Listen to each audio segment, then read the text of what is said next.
Do you remember how many points you had in that game against Iverson when he scored 60? No, I don't. He scored 60. We lost. It was a tough loss. So I don't remember. You had 16. I had 16. You had 16. Just rubbing it in a little bit more here, Greg. Yeah, hey, Newsflash. Whenever they ask you a question like that, they already know the answer. They know the answer. Okay, I appreciate that, Vet. No banana in the tailpipe, okay? So we've got a few players in today's game that have tremendous crossovers. Jamal Crawford, Kyrie Irving, Stephen Curry, going back in the day, Tim Hardaway, but this is one of the most famous crossovers of all time. AI on MJ.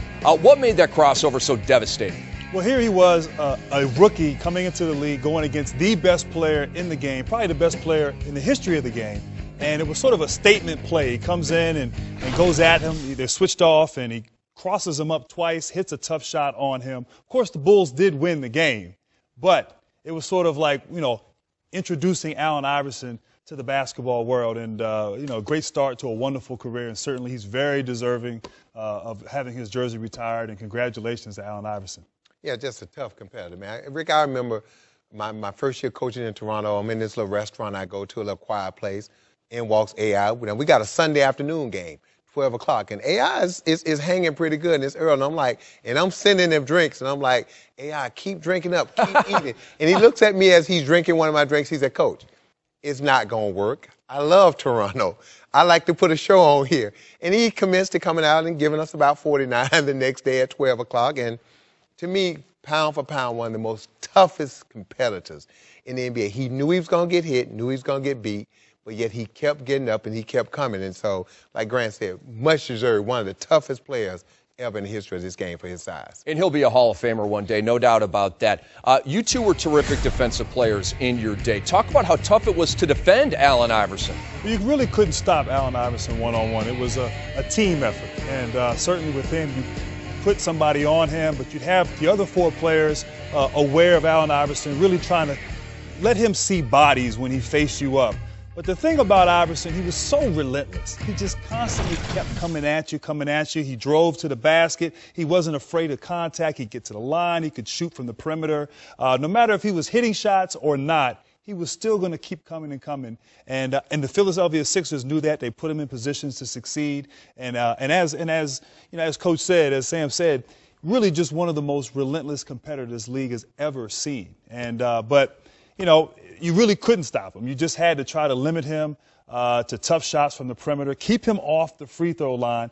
Don't let him get out in transition where you get easy baskets. And if you could do that, then maybe you hold him 30 points. That's a lot of ifs right there, Sam. Yeah, look, the guy averaged 26 for 17 seasons. That's a lot of points, but you tried to be physical with him before he got the basketball. Obviously, if you touched him with it, it was a foul, so you tried to deny him the ball, be physical with him, and then when he drove to the basket, you had to put him on his rear end. You had to try to send a message to him. But looking back, I think all that stuff fueled Allen. It just made him more determined to keep coming. And again, I used to look at him and say, why do you keep coming?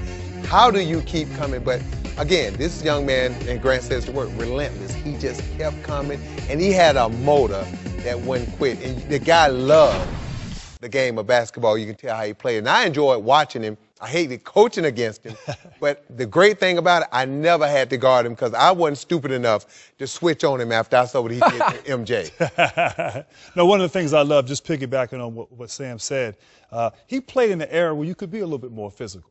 Nowadays, particularly point guards, you can't be as physical defensively. You can't touch. Back during his real prime years when he was really putting in a lot of work and scoring a lot of those baskets, you could be physical. To be a small guy, to have that tiny frame, but to play with so much heart and so much passion, it was fun to watch, but it certainly wasn't fun to play. No. Why do you guys think he only made it out of the second round one time? It was that run to the 2001 NBA Finals against the Lakers. But for all of the regular season success, it wasn't parlayed into playoff success that often for AI. It was tough, it just goes to show you how difficult it is to advance in the playoffs. And during his time, certainly early in his career, he had some really good teams with the Bulls, and they were making their run, and they kind of owned and dominated the Eastern Conference. And then all of a sudden, early 2000s, I think New Jersey was really good with Jason Kidd and some of those teams. Indiana had a nice run. So, it's difficult. It's not an easy thing to do.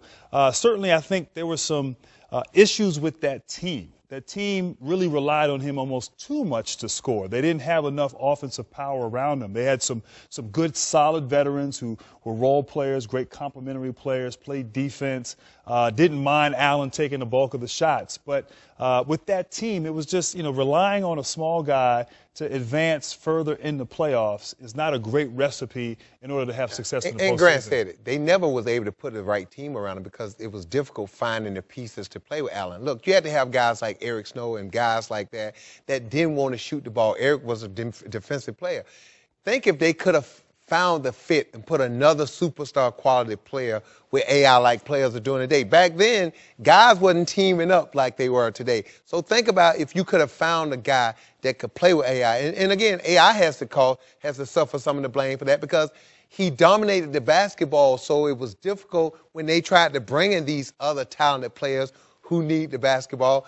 AI didn't want to give it up. And so that made it difficult. And so that's why they never really advanced other than the 1 year because they never could find that complementary piece. They tried. They went out and made trades. They drafted guys to bring in more talented players. But it was difficult because AI dominated the basketball. And the one knock you can say, that field goal percentage, 42% career.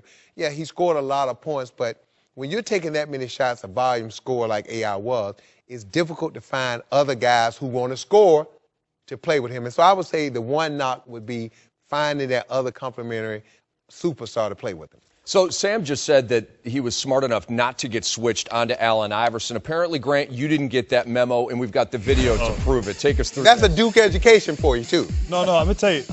They had me guarding him in Phoenix. Now, why do you put the old man, 36 years old, and put him on Allen Iverson? That's how good of a defensive player you were, You know Grant. why? Because they figured after that abuse and you could sleep better at night. Where's the footage of me going back at him? Now, he was, I was so nervous when I had to guard him because I just didn't want to fall. And I didn't want him to. You didn't want to be down or not. You didn't want to be on the highlights. highlights. I didn't want to be a highlight. That's all. But and by then he kind of had lost a step a little bit in Denver. He wasn't the same explosive player. As they say, Father Time is undefeated. But just could score in a multitude of ways. Could get you on your feet, stumbling, backpedaling, as you saw in a couple of those clips. One of the hardest guys. And I've guarded a lot of point guards through the years. He was definitely the hardest guy for me to guard.